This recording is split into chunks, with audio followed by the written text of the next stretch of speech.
Everything Spurs. Hi everyone, welcome to ComeonyespursTV where we talk about everything Spurs. Today I've got a full house of guests joining us on today's program. We are going to talk about the match between Leeds and Tottenham away. Tottenham come away 4-1 winners last game of the season. We're also going to do like a season review where we award marks for Tottenham's performance over the course of the season. We've done part one yesterday, and hopefully we can have a look at the other elements of it. There's a lot to talk about and a lot to get through. With me today, I've got a full house of guests, like I said. We'll meet them on the other side. In the meantime, come on, ye Spurs.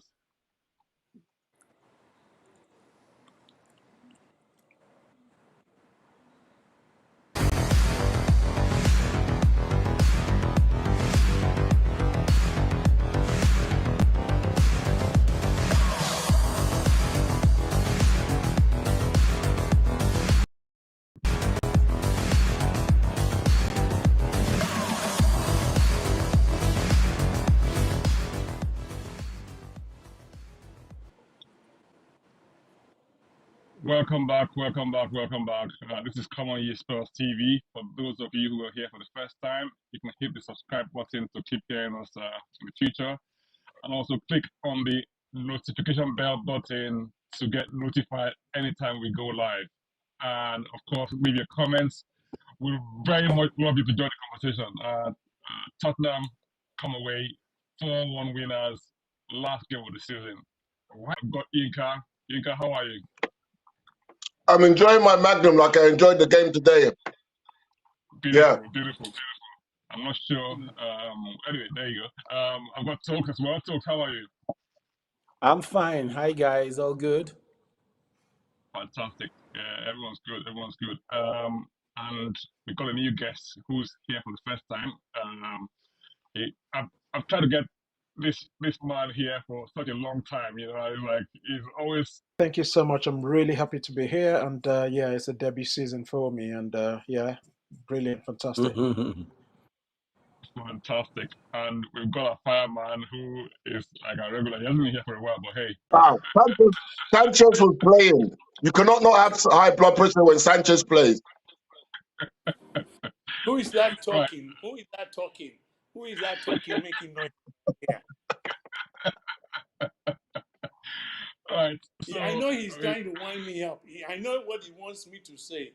And he wants me to go to Grasshopper, but don't worry, he's trying to wind me up. Is that in Switzerland? Grasshoppers in Switzerland, Abby. Tokes, how are you doing, my brother? It's good to see you. Yes, it's fantastic to have everyone here today. Yeah, I mean, it's where do you want to start today? I mean, coming up to this one, we hadn't won in 8 months. Like one in 7. Can you imagine 1 win in 7? You know, we lost 4. You know, and drew a couple in that time space, and I mean, been really dire form. Now, okay, so on paper, you'll expect us to win if things went to what you might call history and head-to-heads in the past. But I mean, today, very quick start, and yeah, Mr. Poro and Mr. Kane combining. What a player, Mr. Kane, guys, eh? Eric. Yeah. Oh, Kane.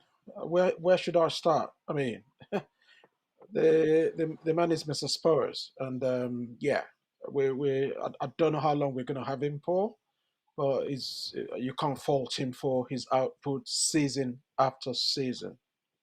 But the thing I was is, like, anytime he breaks a record or does something really nice, you know, I'm gonna do it again today, you know.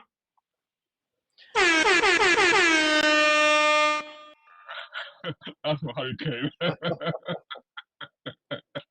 Like, carry on, please. Yeah, I mean. Yeah. So, how long do I mean? He keeps banging in goals. He hasn't got problems scoring goals, but his output hasn't got the desired effect in the team. One trophy. I mean, listen. I know we're going to go into all sorts of topics today, but one trophy in 22 years. But the man has got a lot of personal accolades. Okay? So scoring goals is not a problem. But how long is this gonna do this for? We finished in he scored what? 29 goals now, 30 this season. But we finished eighth. I don't know the second highest goal scorer in the team apart from Kane, but I can't see the next person scoring up to 10. I hope I'm wrong, but You're right, actually. I think that's where Son scored 14 goals in all competitions. So there you go. is a 14 in all competitions. So there you Mm. go. But I think Kane will be thinking he will be looking at his options and justifiably so. Yeah, we'll come to the Kane's future in a minute. I mean, obviously, it's going to be talked about every season. I mean, it's almost like a staple for close season discussions, if you like, because everyone always has this notion that Kane's going to leave. But I heard something interesting today on, one of the pundits on BT Sports where I watched the match said something along the lines of, okay, I mean, he hasn't had a great season at this season going. I mean, and of course, if you look at the team's performance over time, maybe the team hasn't won a lot of accolades in terms of trophies, but it's not like we haven't been there or thereabouts in a lot of the competitions. You got up to semi-final, got up to quarterfinals, and then of course when you have the Champions League final a few years back, and things just don't happen the way you expect them to. But however, if you think about someone like Alan Shearer, who has the record for the number of goals in the Premier League, and you think that Harry will probably want to sort of equal or if not surpass that record, and he has a very good chance. He probably has only one. He can do that if he's A, stays in the Premier League, you know, or B, stays with Tottenham, or B, goes to another club within the Premier League. And you can tell that he really wants to hit that record. And he's a Tottenham fan, like from youth. I mean, he developed as a youth player and all that sort of thing. I mean, you would know a lot about that, Yinka, wouldn't you? Because, I mean, your brother played for Tottenham when he was a kid, wasn't he? Tell us about that, Yinka. What do you reckon? In regards of Kane at Tottenham, yeah. So there's no doubt that Kane is a generational talent, one of England's most probably greatest players. We look at other teams and their greatest players, your Lampards, your John Terrys, your Steven Gerrards of the like, and they all won things at their club. They all were, and I would hate to think that we had the greatest player of our generation and he came away with nothing to show of a team accolade for there. And that'll be sad to say because they don't come around often, players like Harry Kane. And for him to, I don't think he's going to leave anyway. I'm of the camp that it might be one last dance next season. Not being in Europe might be, I don't know whether it's going to be a benefit or a distraction. I mean, a player like Kane needs to be playing at the top level of world football. But does he that? Or does he stay in the Premier League to go after Alan Shearer's record, as you mentioned? So these are all things that maybe are that Kane needs to weigh up. But yeah, man, like he's had an amazing season. He's had so little support from his supporting cast. We're talking about Crazy Charlie. We're talking about Son. We're talking about Decky. We're talking about all the other supporting cast around him. No one's, as my brother said, chipped in to support him or had any type of support. Yet he delivered game after game. Was it 12 games on the bounce that he scored? And he's been consistent, and so, I mean, he got the Derby record goals this season. He's got the most consecutive goals against different teams this season. He's done records within this season. He's got the Tottenham all-time record this season. And so to say that we had a generational talent since the last time Jimmy Greaves wore the lily white, and we have kind of like not supported that is an indictment on the board and the club in that time, I think, because other clubs like Liverpool through the kitchen sink to make sure that Gerrard was well supported, and Chelsea the likewise, and United of the like as well. Even when they had their Wayne Rooney's at United, they made sure that things were covered. And it's just sad to see that our own has not been supported like that. So hopefully he stay. I believe he'll stay anyway. So I'm not sure what the rest of the guys think in regards to that. That's you know, I mean, I hear you, and I mean, of course, I mean, a lot of people will tell you that yes, he hasn't won anything for Tottenham, but at the end of the day, the way I look at some people look at it like this and say, look, hang on, football is a team sport, right? So the fact that you don't win as a team, is that a reflection on your capability or ability as a team? One. Secondly, in the key matches that you were meant to perform, you've been in finals a few times. I mean, you went, League Cup final, you went to Europa League, Champions League final, you went in several semi-finals, right? You were a key player in those positions. What did you do as an individual? He never scored in any of those finals. So is that a team thing or a him thing? Well, I mean, in my opinion, sorry, go ahead. Sorry. I'm throwing it out there. Anyone can figure it out. I'm going to ask those folks. Do you want to? I mean, what do you think? Generally, I think Harry Kane has done very well for Tottenham and for himself. Absolutely, without As a doubt. somebody Yeah. said on that platform, if he was my son, I would be driving him to the Bernabeu tonight. He doesn't need to catch Alan Shearer's record right now. He doesn't need that. He needs what he Really? needs urgently right now. It's some kind of trophy. No, he can still come back. That's where I'm going. What he needs Okay. right now, it's some kind of trophy and a medal. So he needs to get to Real Madrid, get what he needs for 2 years or 3 years, and then come back and start chasing Shearer's record for as long as he wants. That's a good Honestly, idea. any team will buy Harry Kane at 35. Any. Will he be able to score 60 So goals he in needs to that go. time? He needs to go now. Honestly, he needs to go now, get some medals under his belt, and then he can come back to the Premier League like Gareth Bale did and finish up. And if he wants to chase Alan Shearer's record, he can still chase it. But I don't think he needs to chase Alan Shearer's record. He's got so many individual accolades himself that nobody, in fact, it will take 20 years for anybody to even beat those records. So chasing Alan Shearer's record is good, but people don't recognize that. People recognize where are the medals. That's what everybody recognizes. So I That's an would I interesting would I point. would advocate that he should leave. Personally, if I had the one-on-one with him, I'll drive him to, and I'm being specific, Real Madrid, not Chelsea, not Man U. I'll fly him outside the country and let him go and do what he needs to do. And since I heard that Real wants him, let Real have him. And let's cash in 150 million euros. Fine, let's have it. That's an That's my interesting take. point. Falabi, any thoughts on that? Well, Tokes makes some very good, some excellent points. Some very excellent points. Why I may slightly go with what Tokes is saying is because Kane is not a speed merchant.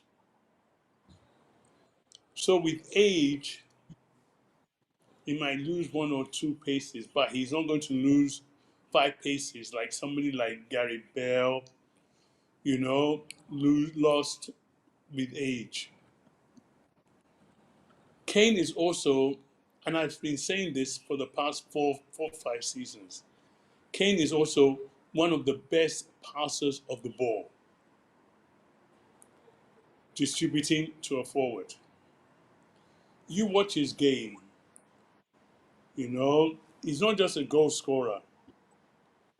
What always amazes me, is you compare Kane's record to Shearer's record, to Wayne Rooney's record, to Thierry Henry's record, They all say, "Oh, this one's a world star player. This one's a world star player. This one is a world star player." Excuse me. The only reason they don't give Kane that much, that same accolade and respect, is because of lack of trophies. That's the truth. Can you guys hear me? We can hear you loud and clear. Yes. Yes, I can hear you very well. Okay. It's because of lack of trophies. You said that Kane, don't forget, Kane also broke Rooney's record for the England strikers all-time goal scorer this season. It wasn't only Spurs' record. He broke also the England's leading goal scorer record. And you look at, when I say look at his record, he has achieved all these accolades, all these individual goaling, scoring records and everything in much less time.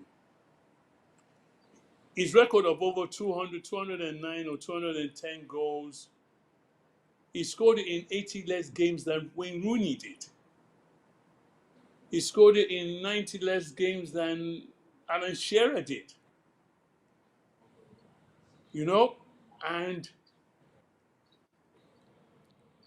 if he stays in England or in the EPL, he has 30 goals, 25 goals, 25 goals, 2 seasons, 3 seasons, he will get Shearer's record. So he has an option of what he wants. Does he want Shearer's record or does he want medals? You know, Tokes, I agree with you. You can say yes, you'll take him and you'll drive him to Bernabad yourself. But you got to ask, what does he want? What is Kane's own priority right now? So I mean, And this I'll this tell you, fact and that I will say something. I'll say something. I'm one of the believers that I don't believe Kane is leaving. I don't believe Kane will leave Spurs this season. I think he'll play one more season. Worst comes to the worst, he'll go on a free transfer. And we may not get any money for him. He might just hold out his contract and not play and not sign. And if he does that, what he will now do is the signing fee that Spurs don't get will relate to him, will be given to him in the form of salary, which is well earned and well deserved. So what really upsets me is when, I mean, I'm a one and I always fight on the forum for this. And I get a lot of questions and I'm ready to defend this. The pundits always inciting, number one, Kane to leave. Yeah. Number two, inciting Kane to leave, putting it in his ears, Kane should leave. Kane, if he wants to do this, Kane should leave. Absolutely. And the other thing is, the pundits don't give Spurs any respect. We may not have won any trophy in 22 years, but we have become a football club. We can hold our own with any of the top 6, any of the top 4. In terms of we can keep up everybody talks, oh, let's buy. It's not just a question of buying. You also have to be able to keep your best players. To reinforce, you have to be able to keep your best players. We're no longer a selling club. You have to be able to keep your best players. Okay, sell your best players and then buy. What do you do in the next season? They all become, you now have to sell them again. So it's a two-way sword. We may not have won anything in 22 years. Granted, I am not happy about it. I am not pleased about it. Tokes knows me. He sees me even out from the old stadium when I'll be going to get a hot dog, waiting and lining up, and he'll be walking up and down. And we're going to go into the stadium in the rain together. We're not doing this because we want to suffer and get wet. We're doing it from the passion of our heart for this club. And unfortunately, some of these players are not showing it and respecting us. Kane himself has been very selfish. I was at the with Jeremy. No, I'll tell you. Let me finish. At the UCL final, Kane was very unfit. He was very obviously unfit. Pochettino was not going to start him. But after that final training session, Kane went to the media and declared himself fit and tied Pochettino's hands and made Pochettino start him. You watch that, you can tell Kane was not fit. Did we get to the final with Kane? No, we did not get to the final with Kane. Those are my grudges and grudges. The way I say Kane himself has been rather unselfish. He's been a fantastic steward and he's been a fantastic servant. Don't get me wrong. So you yourself said it. We have got to a couple of finals. When in one of them has Kane shown up. We go to semi-finals. In one, blaming Spurs, the players and everything. I mean, the rest of the team. Kane himself, where has he shown up in these critical games?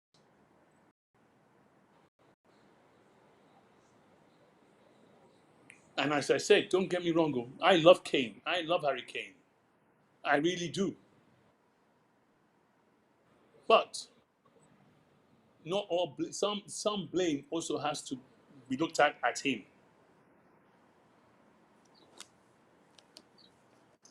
I don't know if you guys can hear me. I can hear you. I can hear you very well. Is Soji there? That's the thing. I don't think Soji is there.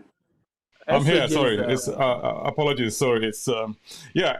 I think it's just one of these really tough calls for anyone to make in terms of what the next thing will be. So some people will ask you and say, okay, fine, Harry Kane has two options: either he stays or he goes, right? But like you said, no one actually asked Kane what he wants to do. You know, so at the end of the day, of course, he has the option to remain. And then there's also the option of saying, look, if the club, in quotes, that's this, we hear this a lot. If the club show ambition, if the club indicate that they really want to have really do great stuff, they should let Kane know that's what they plan to do. As in, you know, that's the sort of direction they want to take things to. And if they don't do that, then obviously it will indicate that, look, you guys have you don't even want to keep me. So, and how do you show ambition? Either from the players that you buy, or from the team setup, or however you want to sort of do it. Now, let's just take. I know there's a lot of talk around now about how we are as a team, how we are as a club, and what are the things that we need to do in order to get things further. But we'll come back to all of this in a second, because obviously Harry Kane is a key element of Spurs going forward. However, let's look at the team as a whole. You know, today's performance, Eric, how do you rate it? Okay, thank you, Sergio. If you don't mind me, I might have one to take us back. I'll touch on what Talk said and Flo said. Is that okay? Yeah. Second. I'm going to have to touch on one or two things Talk said You and Flo might said. be talking on two different devices. Can you mute one of them? There's feedback. Oh, okay, that's fine. No problem. Yeah. Is that from me, Yinka? Is that me? I believe so, sir. Can I go on? Yeah, perfect. Yeah. Okay, so Talk was talking about Hurricane leaving sort of now. Even if he doesn't want to go abroad, I think he needs to leave and try and get some medals. We'll come to medals eventually, because when it comes, this is football. This is an industry that's to do with achievements. Okay, personal accolades are fine, but it's not about personal accolades. It's what you win with your team. Okay, if he's not ambitious enough to want to win medals, that is entirely up to Kane. But it's saying he needs to leave. If I was not a Tottenham fan, I would be saying same. I think we're just wearing our Tottenham fan heart here, saying, "Oh, he needs to be with us." He's done enough. Man needs to go and win medals.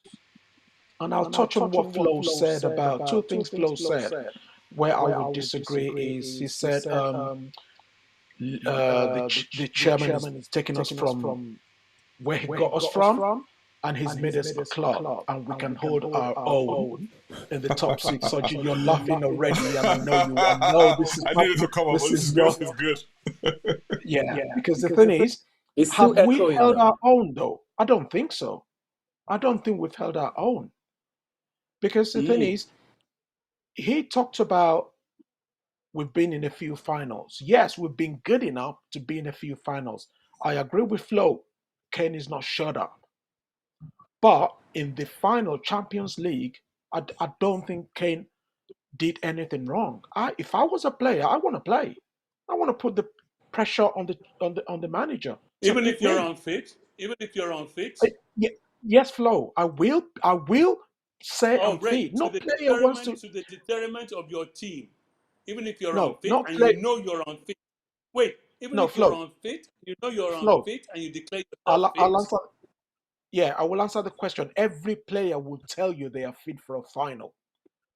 Let's be realistic. But the person that bottled it on the night was Pochettino. Pochettino Kane does bottled not it, choose bro. the team. He bottled it. Yeah, by Kane does starting not choose Kane. the team. Starting Kane. Pochettino should have come across, stepped up, and said, "Kane is going to start the second half. I choose the team. Whoever I choose starts I the game. agree with He's you. paid to choose the team. I He agree cho- with you. he bottled it. The reason we lost the But final was Pochettino, not Kane. I agree with you.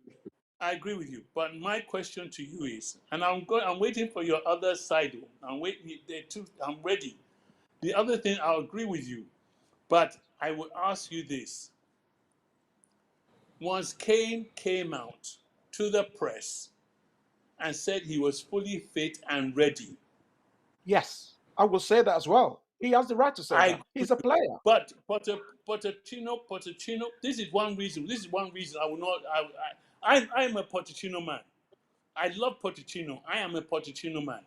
And I'll be very truthful with you. This is one of the reasons why I'm not so sad Pochettino is not coming back. Because Pochettino does not put his foot down with certain players.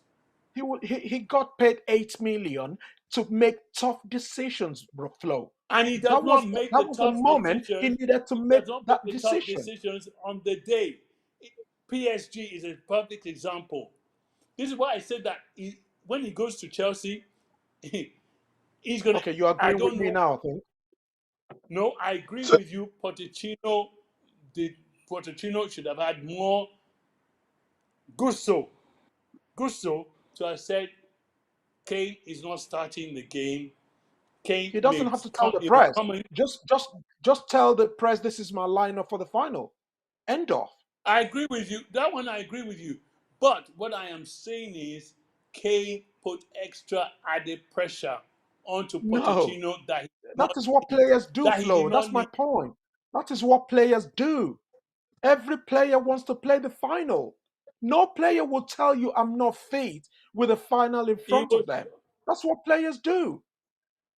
He, Well, ultimately, we have to agree to disagree because obviously, I mean, like I always say to people, hindsight is always a wonderful thing, isn't it? You know, and Yeah, but it's hold Sajid, on, hold on. no player, Let me finish no this up. player has never said I'm not fit for the final Yeah, while they're working and I on hear two you. legs. So one thing, Right. hindsight is always a wonderful thing for pundits, everybody, fans, and the whole shebang, right?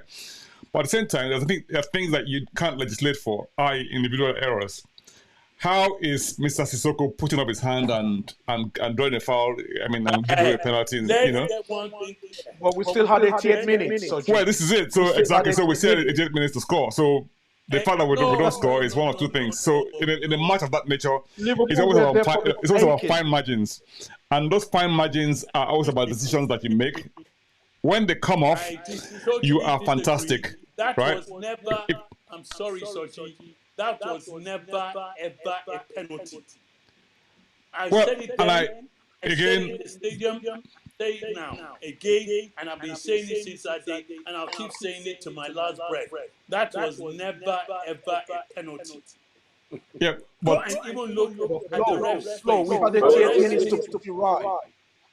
and I hear that. But what I'm saying is that you can't legislate for those sort of things in matches of that nature. No, you And can't. when a match of that nature, with matches of that nature, the truth of the matter is that look, they always have very, very fine margins. When they come off, you're a genius. When they don't come off, you're like you're a plunker. The same folks would have told you the same thing, that look, if we had lost that match with Mora starting and Kane being on the bench, you heard people saying that why didn't he start with Kane? Thank you. You know, Thank you. so That's my point. it swings round about. So it's neither here nor there. So at the end of the day, those players did not show up for the final. Simple. If they showed up for the final and made the impact, or things went our way, it's a different story entirely. We'll be talking. You had 2 points to make Spurs forever. What was the second point? Yes. Okay, so the second point is the one that really makes you very passionate about sports surgery.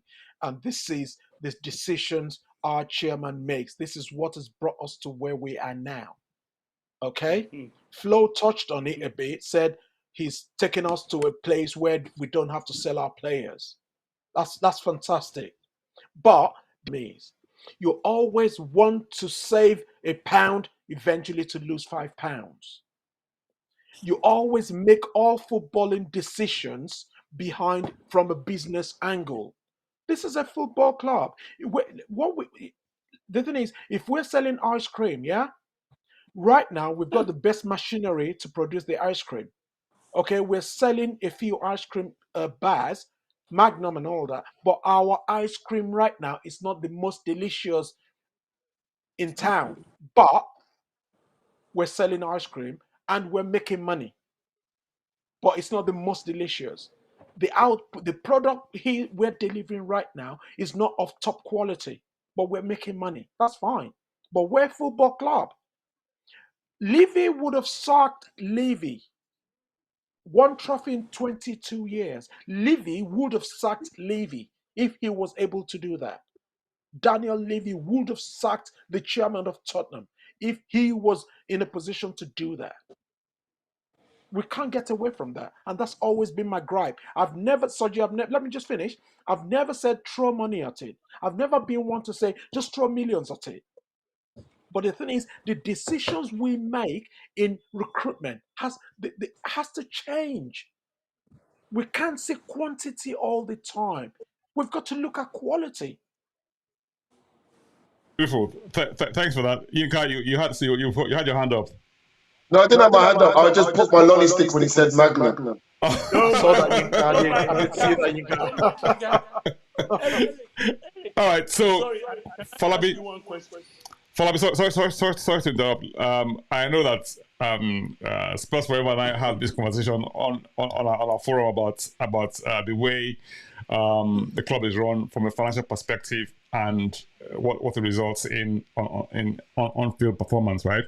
And I think everybody, in my view, has a role to play in where we are today. And I say that from a number of perspectives, right? So here we are. We have fans who are very, very demanding when it comes to results. If things don't go our way for 3, 4, 5 matches, sack the coach, pressure on the players, pressure on the chairman.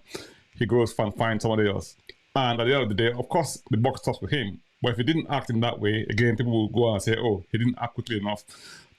We've had changes like people like Wanda Ramos. Ramos came with a very, very good record, and of course he won the League Cup in his first season, second season, 8 matches, 2 points. He got sacked, and then we brought on Mr. What's his name? What's Jamie's dad's name again? Right now, right? Harry. Yeah, we had Harry. And so you've had over time when things don't go away, people always there's always that pressure from the fans, and I can't. It's difficult to blame fans when you go because you're paying the money to go and watch matches, right? I'm not going to try and even blame fans in any respect in that. I'm just saying that fans put pressure on teams to perform, right? However, at the end of the day, somebody has to make a decision about the foundational base of a club. If you're competing in a league where everything is dependent on performance, that means in order to get the best players, you need a certain level of financial clout in order to do that, right? If you don't have that financial clout, you're going to be in a position whereby you can't compete with the very best on a sustainable basis. All of the clubs around us, in terms of who are those, when you say around us, when I say around us, I mean the top 4 or top 6. When Tottenham came let's just say, just pre-Pochettino, Levi has brought us from a point whereby we are actually always there or thereabouts in top 4, top 5, top 6, right? Playing in Europe has become the norm. When I started watching Tottenham, it was never the norm. It was mid-table obscurity guys, and okay, had a good cup run. So Tottenham were always known for a cup winning team. Look at the whole story of having when the year ends in number 1, Tottenham wins a cup. Which is like every 10 years. So if you look at it from that perspective, we always had good cup runs but never really competed in the league. Last time I won the league was 1961. So people now demanding that we should be competing with the best and all that stuff. It's a little bit, I think, without being rude to fans, a bit delusional. It's like, hang on, where's the basis for competing with the league? When was the last time you won a league? Never. You haven't done it in 1961. Since 1961. That's 62 years ago. Now, to now demand that, okay, fine, we should be competing with the very best at this point in time. How did we even get here in the first place? The only reason we got here in the first place was because of the structure that Levi and his people put into place to make us compete, right? And that's the second part. And then the people you're competing against have a lot more money than you. I mean, the likes of City, they'll take a player, they'll pay him top work salary. We can't afford those sort of wages. And when he's penny pinching, as people like to put it, right? It's for a reason. It's to ensure that we have the capabilities to continue to survive in a league that's very, very tough. Okay, the figures show that we made £145 million in profit, in revenue this year, the 6th in the league, right? What they don't put there is the cost. What they don't also put there is the fact that you're competing. And then don't also forget this, right? That 22 teams, right? 20 teams competing for championship. How many of those teams in that league have ever won it? How many? I can count it off my hand. Maybe 4 or 5. At the most 6 of them. So there's no divine right for any team to think that they have to win the league or win a trophy. So I mean, I think one of them that won it 7 years ago. Are they not going down today? there you go. So I mean, there's always I mean, and then there's this thing about Levi penny pinching, saying that he doesn't want to pay an extra $5 million for this player in order to get that. Over time, people just say, extra $5 million. $5 million is a lot of money. $5 million is a lot of money because we've seen this Premier League. Can I ask you this question? Go on, then. You agree 20 billion for a player. At the time you decide to pay the money, okay? Then Mr. Levy comes with, this is 10 million. I'm spreading the other 10 million over 3 seasons. But everybody does that. Every team does that. Every team does that. Every team does that. Every team does that. I mean, I give up. I give up now. You see, I love how the press have given us this really lovely name of saying, yes, Levi is penny pinching and all that of it. But every team spreads payments. Every team spreads payments. Why are Man U in the position they're in today? They're owning over nearly £1 billion. About a third of that is in spread payments for players. Why is it not a big deal to them? But for us, it's a big deal. Sorry, Falabi, carry on, please. Eric. Flo, go for it. Yeah, you say you give up. Can I just say one thing? Have you noticed that when certain players, you buy a certain player, and then you sell the player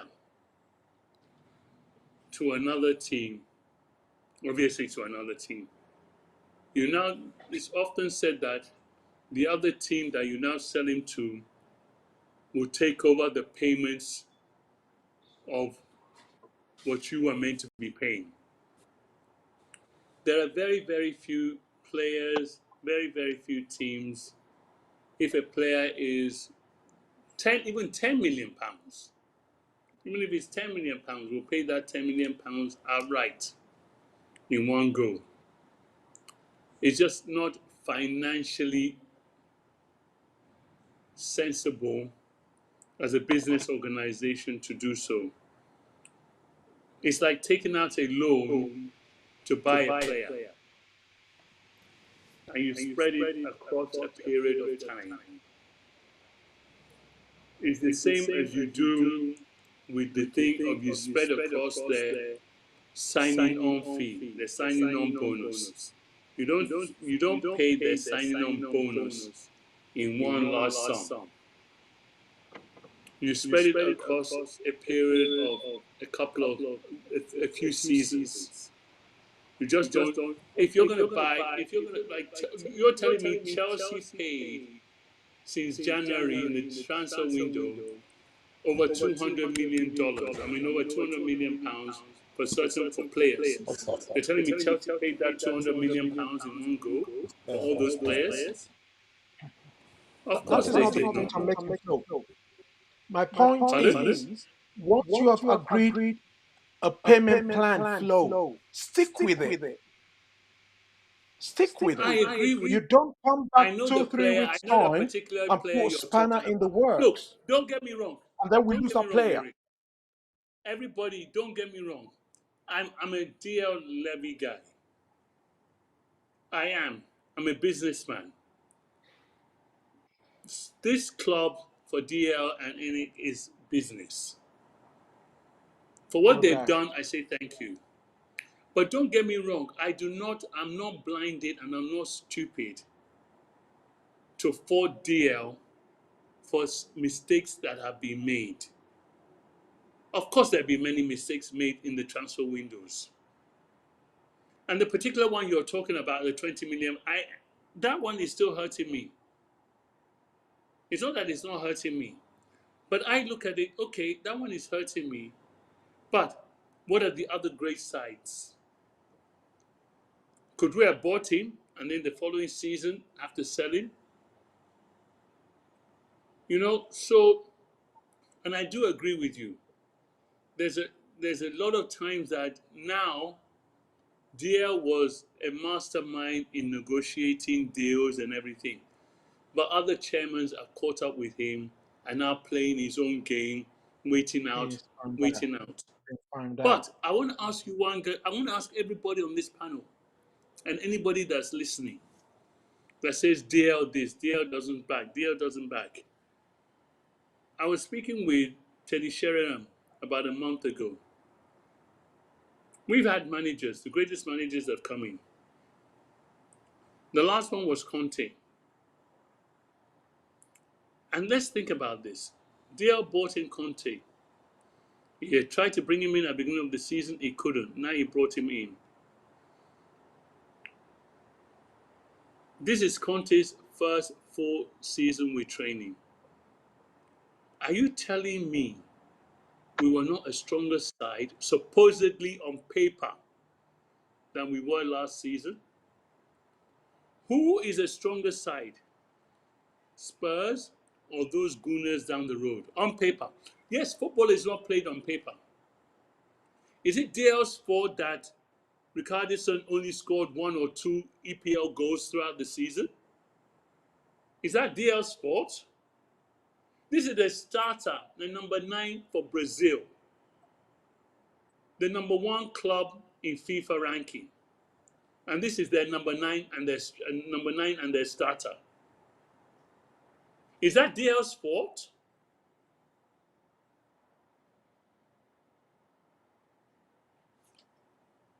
We had one of the best managers that's won the league in any country he has managed as our manager. He was backed. We spent how many millions of pounds?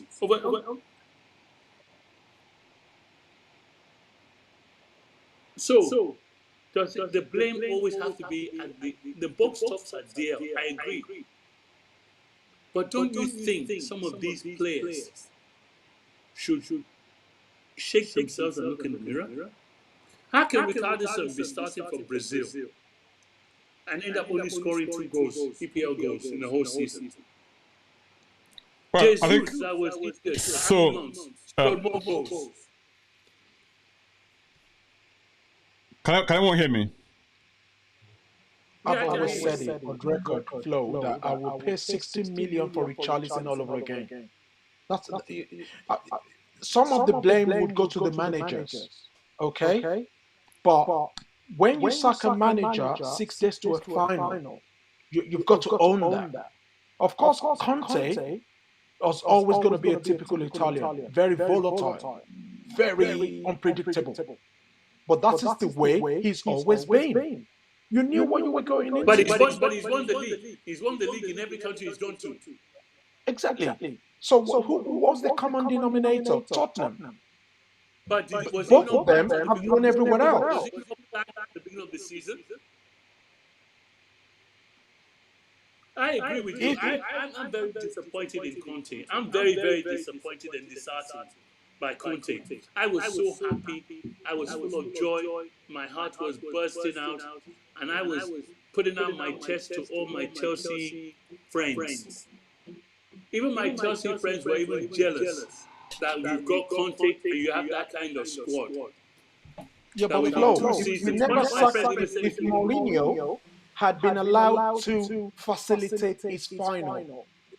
Whether we won it or lost it, we might never have needed Conte.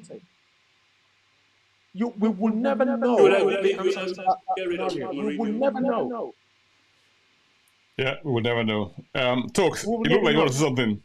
Talks, you want to join the debate? Sorry, Talks, you're not talking. Sorry, I'm monopolizing. Sorry, I apologize. That's okay. No, sorry. Talks. No, I want to hear what Talks. I don't know where to pick it from. Just take it anywhere. Take it from anywhere. I mean. Okay, I'm happy for you to take from Liverpool. I'm on the blame Daniel Levy gang, because he persistently interferes in transfers.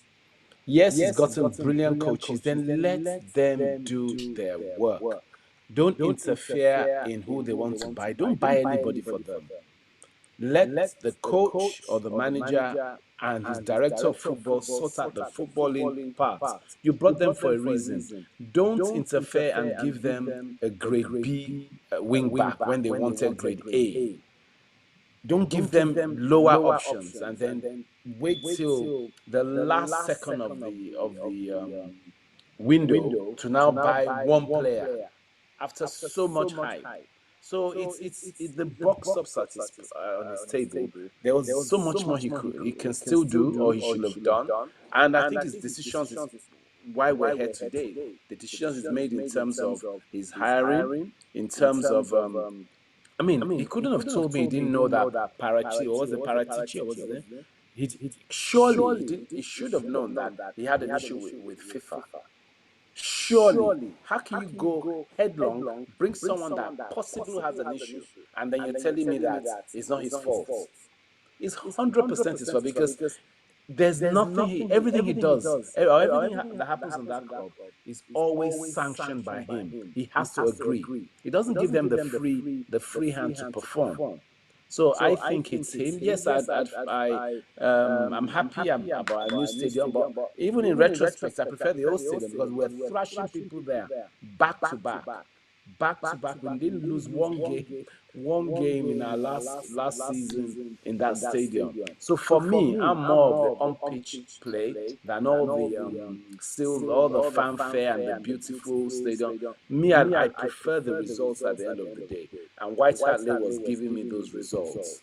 So that's my own take. And then on the issue of Kane not playing in the final, you can't blame Kane for being picked. It should have been Pochettino just have said, "This is my team. We're on a roll.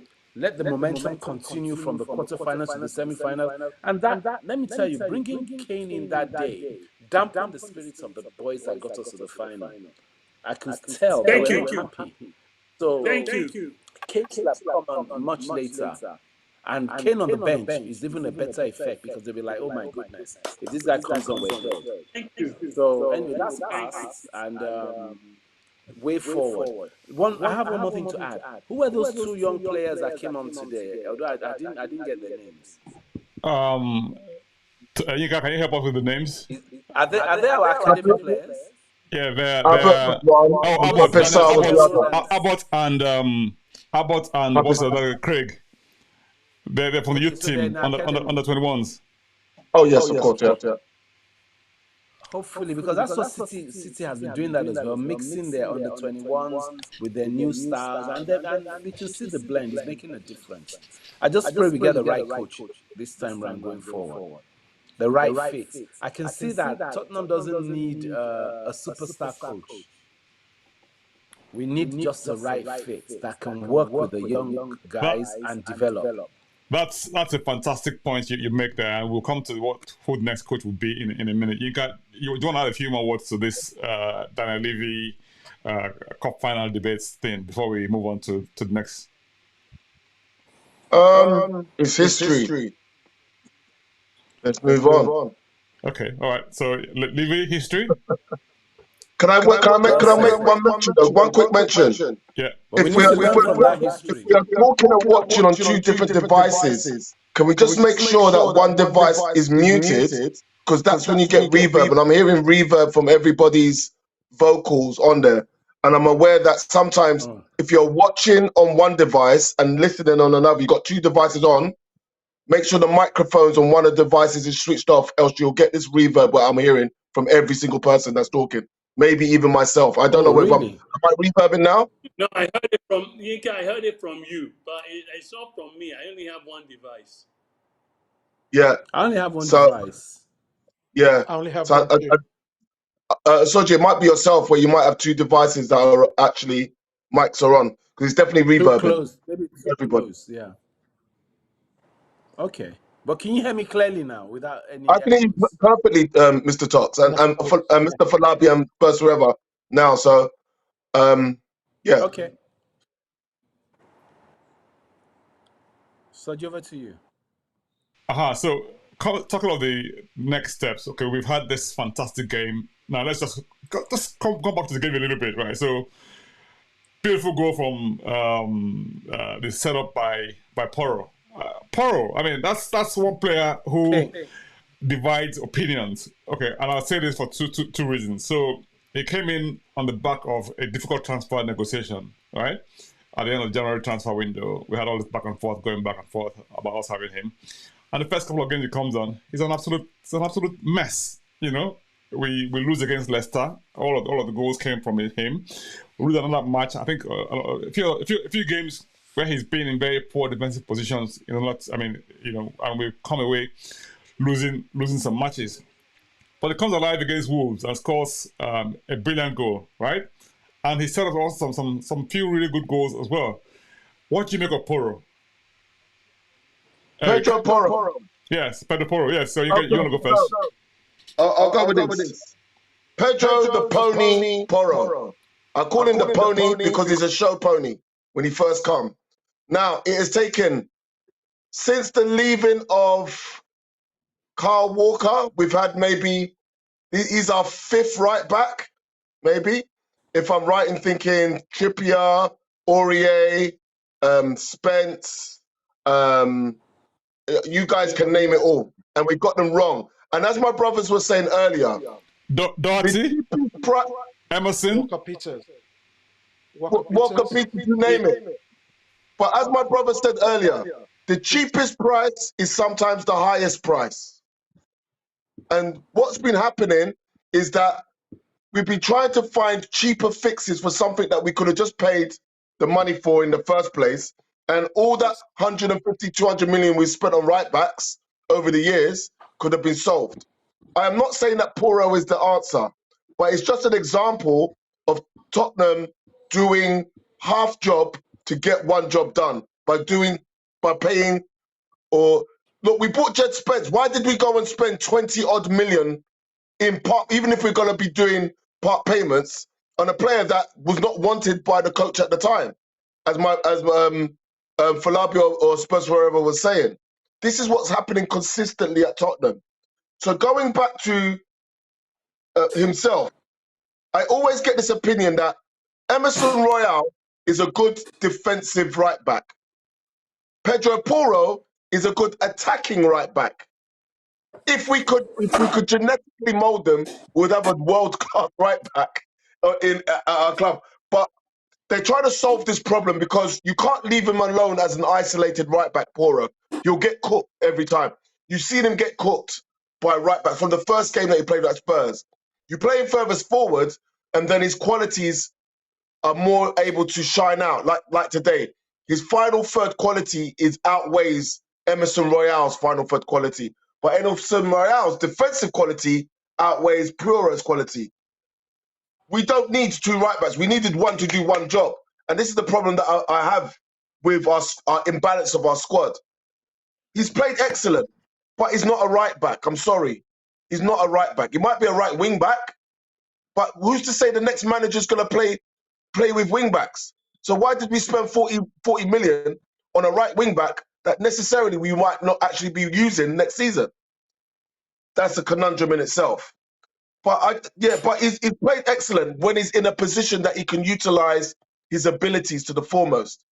You put him as right back, you get cooked by average wingers in the league. Not even the top ones. The average winners are cooking him left, right, and centre. But so no, he's had a good game today, and credit to him. Our show pony Pedro Porro has had a good game today, but only because he's been playing in an offensive position. He was literally playing right. He's literally playing right winger today. You know, in what seemed like a 4-4-2.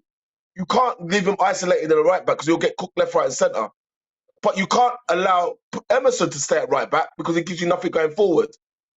So this is why I say that we're at this conundrum where we've been buying all these players but not solving the problem because we've been buying. Look at, you know, Carl Walker-Peters, Jed Spence, Chip, all these players have come and gone, and we can't solve it. We don't. And another problem that I really have a gripe with is we talk about Carl Walker-Peters being an academy product that has come through the academy and has managed to attain a first-team level standard. We've had this academy for 5 seasons since he's left. We can't find one right back in our academy in 5 years. We can't find one centre back in our academy in 5 years. We can't find one centre forward in our academy in 5 years. Our academy is shocking. Our academy is shocking, and the academy should be there to back up when we have issues in our first-team squad to bring players through. And I think that is a major issue of our club because it saves us money. It saves you 40 million. Look, we got Højbjerg because of Carl Walker-Peters, isn't it? We got him in some type of Levy special swap deal where he threw in Carl Walker-Peters as a mate weight to get Højbjerg. We can't even do that if our academy players even now. Name me one. Can I interrupt you for a second and just say a few things? You know, it's easy to have a go at the academy and all that stuff, but where did Kane come from? I mean, sorry, Kane came from the academy. What? I mean, that's one. Okay, that's one. Skip, where did Skip come from? Skip came from the academy. Whoa. Hold on. Look at Arsenal's top four. Look at the academy at Arsenal. Look at the academy at Liverpool. Look at the academy at Man United. Look at the academy at Chelsea. Look at the academy at Man City. Every season they can play players in their first team capable. Tottenham do not have one. We looked at Abbott today. Yeah? We said, oh, Abbott, because he got 3 minutes. He got 3 minutes at the end of the season. Was that something to shout about? When you look at Curtis Jones of Liverpool, he's played minutes, good minutes, significant minutes in the first team. He's come through the academy. You look at Trent Arnold. Where did they end up in the season?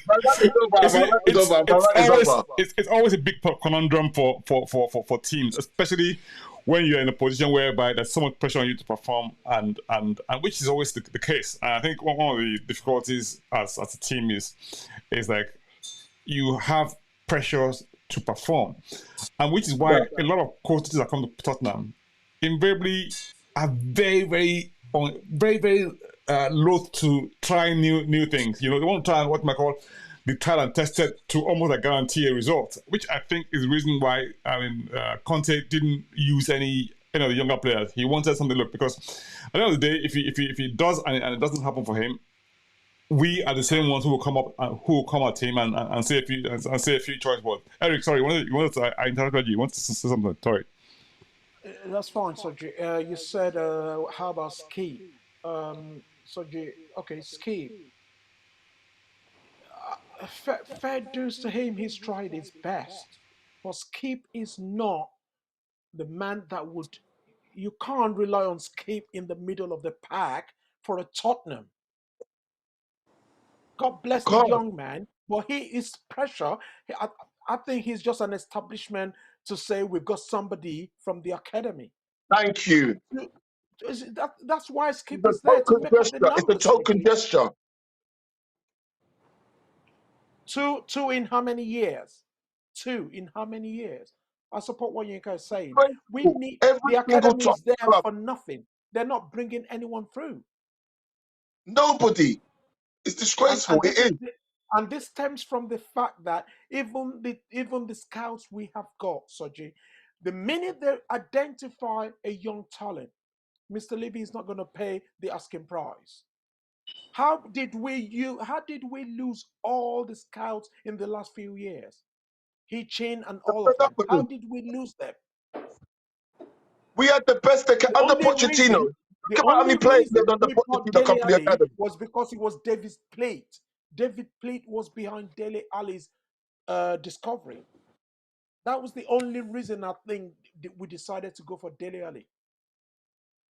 Most of the scouts leave us because we don't step up. Once you identify these young kids, we don't step up.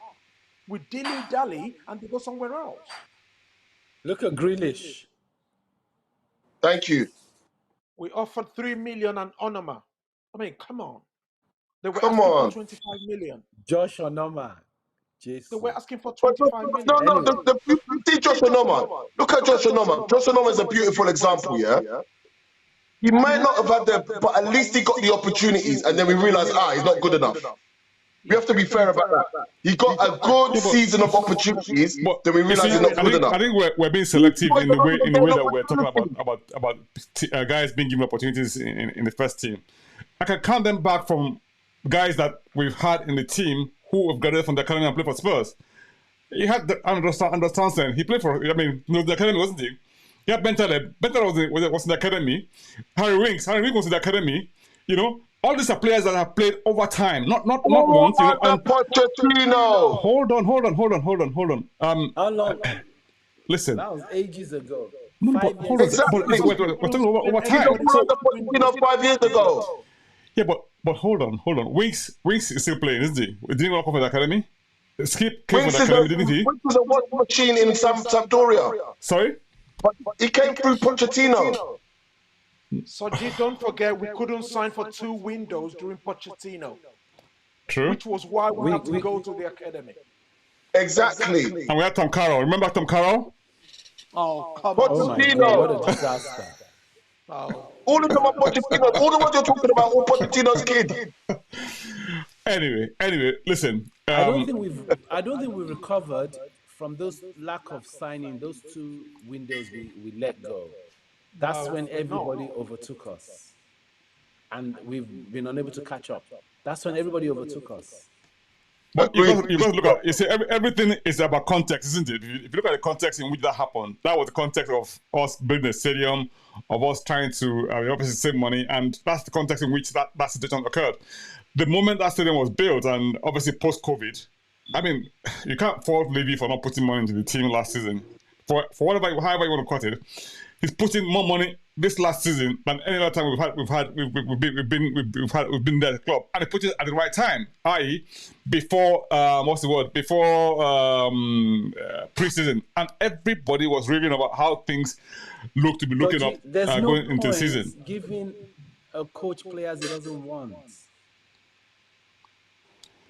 There's no point buying 6 players and the coach only wanted 3 of them.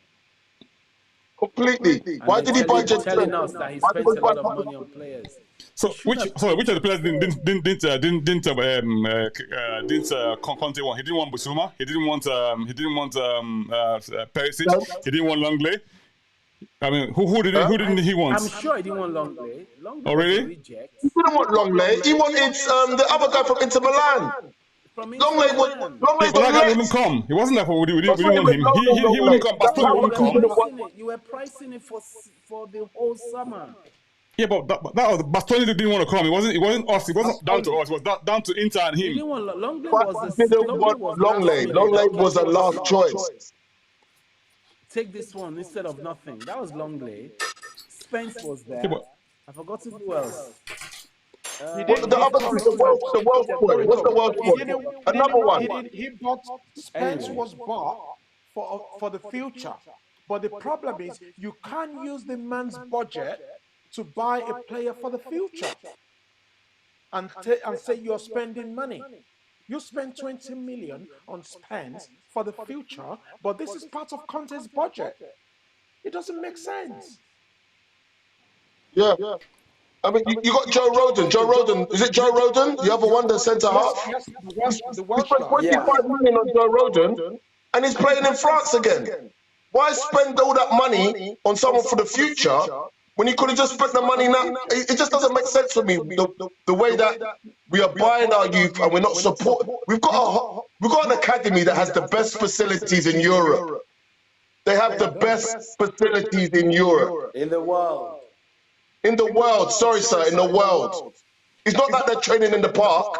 They're at Hotspur Way. Hotspur Way is the newest, most advanced football training ground in the world. What's the excuse? We can't develop one. Dane Scarlett that was looking scared in Conference League last season because he's not ready. They're not ready. They're not ready. I don't know what the problem is. Whether it's the scouting, whether it's the coaching, Kyle Walker, but right back for City. yeah, Mr. Parrot, what happened to Parrot? not ready. They're not ready. None of them are ready. I'm sorry. So what is happening? But why can Man City produce? Man City aren't paying money for these kids. They're developing these kids. Liverpool are not paying money for these kids. They're developing these kids. 17-year-olds that would only cost about a few £100,000. Like the one from Chelsea. Like the one from Chelsea. Those days are long gone, Soji. Most of these young kids now cost in excess of 10 million. But we're not ready to pay that sort of money, which is fair enough. But guys, it is what it is. Right, so we're now in a position whereby we need to look at the next season. Right, so next season now brings us saying, all right, so I mean, before we even get to next season, for me, one of the best moments of this season is Lucas Moura's last goal. I mean, that pleased me no end. That was a blinder. You know, that was a fantastic effort one. And as a reward for his service to the club, even though, to be fair, I mean, he made a couple of mistakes that put us in the position where we are now, which sort of against. No, we can't rule that but I don't want to remember him for those. I want to remember him for the good things. You know, the amazing night in Amsterdam. Thank God he scored that goal today. You know, thank God he scored that goal today because he would have been remembered. I said to myself, there is a God up there. There is a God up there. You know, that was absolutely fantastic. I was so happy for him. So happy for him. Yeah. This is your show, and I give great respect to you, and I give great respect to everybody here, and I give great respect to our listeners. But to say that Lucas Moura has put us in a position of making mistakes that where we are, don't say Lucas Moura. I can mention every single player of that team. Kane has made mistakes. Norris has made mistakes. Son has made mistakes. So let's not just go. Lucas Moura got us to the final. If you want to go down that road of And should have UCL. started that final. Pardon? And should have started that final. Yes, I should have started that final. So don't, and let's end Lucas Moura like this. I agree with you. Lucas Moura gave a final great sending off. But to say that Lucas Moura put us in the situation that we are in today, I'm sorry, I will not allow that to stand. I will not. Well said, Flo. Because Well every said, single Flo. player that's done that, Sanchez has done that. Dyer. Romero has done that. Oh gosh. Alright? Demonic Has Dyer. done that. Davis has done that. Norris has done that. Even Foster has done that. Okay? Let's just say the whole team. Just don't point out Lucas Moura as put us in the Falabi, situation we are in today. I don't disagree with you, and I'll be the first to defend Lucas Moura with everything I've got. And I would never ever be one of those who would say those things, negative things about him, right? But what I was saying was this: right? Look, you know how things have been this season, right? Why he stood out was the fact that he came on as substitute in both matches, right? And within a few seconds of those matches, those things happen. So that's very, very difficult to forget in your memory. That's first point, right? Second point is that, look, overall, like I said, it's been an amazing servant for the club. Okay, fine. I mean, he made those two mistakes, but I don't want to remember him for those errors, you know? I would rather remember him for the good things that he's done. You know, and which is what I was saying. I'm not suggesting that.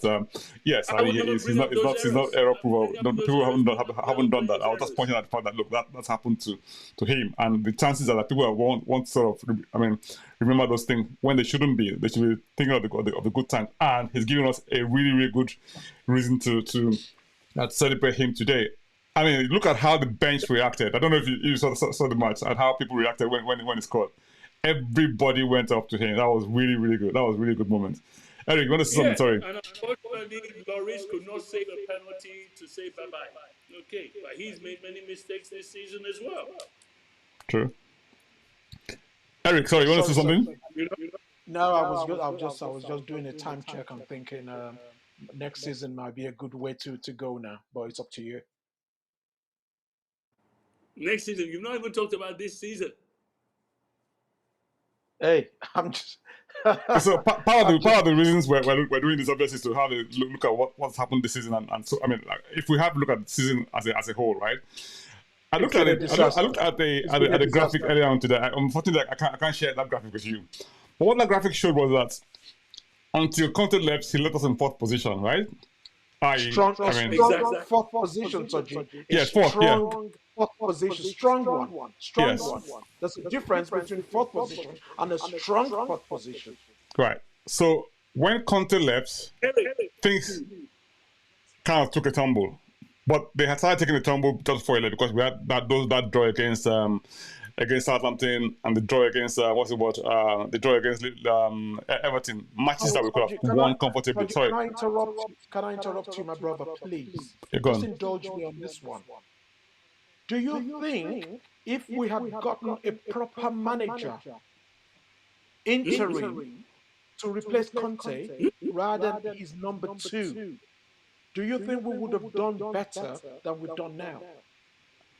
No. That's a fantastic question, and we would never know. I'll tell you why we never. One view would be that potentially we could have, right? The other view would be this. And sorry, Falabi, you go and answer that question. Sorry, are you asking me once are you asking Falabi? Yes. Let me reverse this question to you, Eric, and everybody on the panel, even our guests listening. Do we have a stronger squad of players than last season? Yes or no, in your opinion? I'm not asking you to answer. I'm just reflecting in your own mind.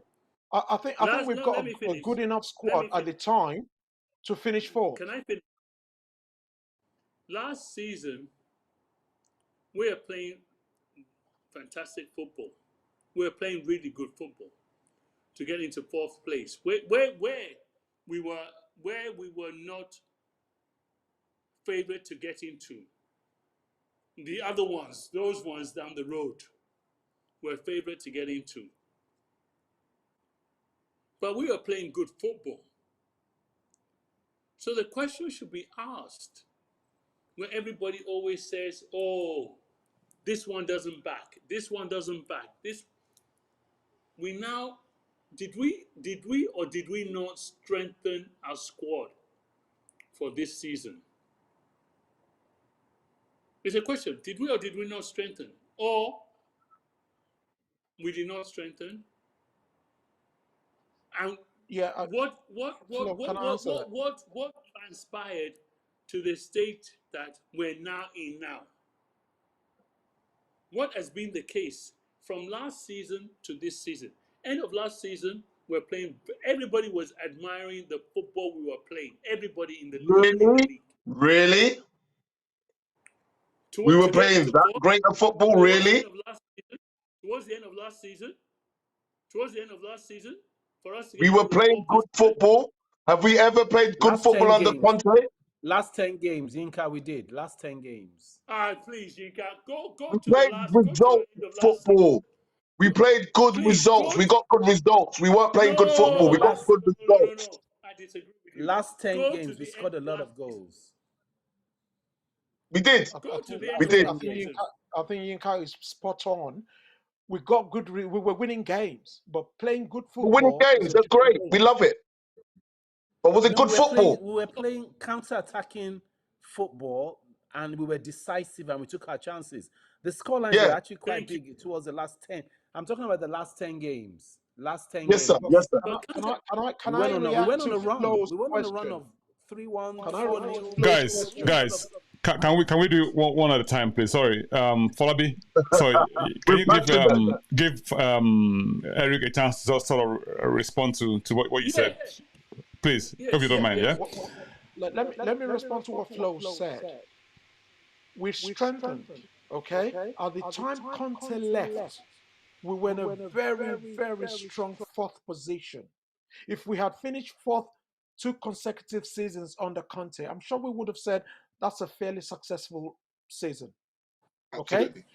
I think the minute you did not do a clean break, some are saying, I don't have any proof on this one. The minute you did not do a clean break for financial reasons, because you didn't want to pay too many people off, I think that was a massive mistake in hindsight. If Brendan Rodgers or anybody else had come in at that point, in that position, change the system and get these guys listening to a different voice and playing a different way, I think we would have consolidated fourth position, Flo. I think we would have. But we decided to play the same system with a sidekick, and then an interim replaced an interim. I mean, that's shambles, man. That's shambles. That messed up our could you season repeat straight that? away. Could you repeat that again? Repeat that I again. said, and then you had an interim Flow replacing an interim. I mean, Yeah, well, we know that. that No, was what you said unprofessional. before, That what you was said, naive. if we had had a manager to replace Conte and kept us in fourth. A clean break, yeah, we would have done better. Yes, strongly believe that. So, A can I proper ask you manager. one question? Can I ask you one question? No, go for it. So, for Conte to have put us in a strong position in fourth, Yes. okay, was that an indictment on him that we now left fourth position, or was that an indictment on the players? I think it was an indictment on the person that replaced him.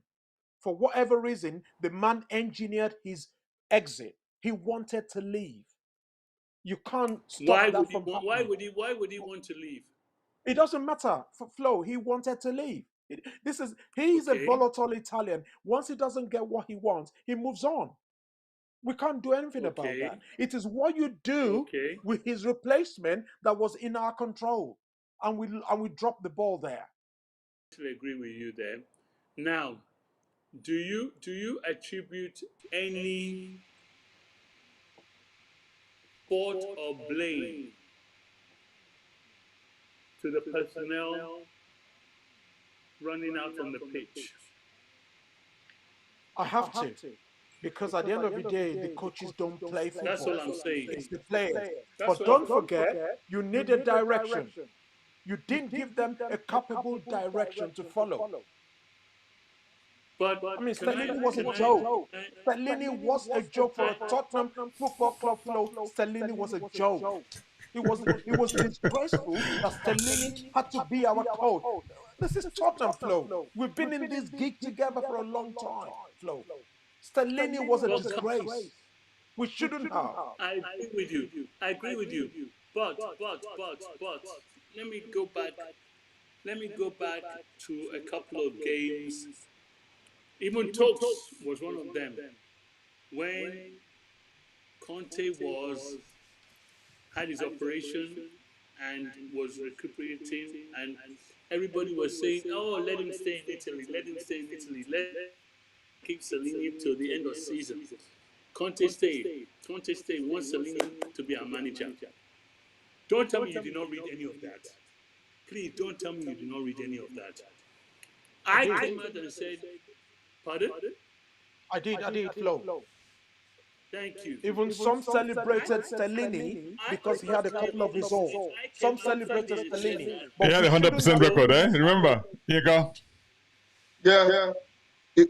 Even I was dancing for Stellini. I was dancing for Stellini like this, and I was asking. Be careful of what you're asking for.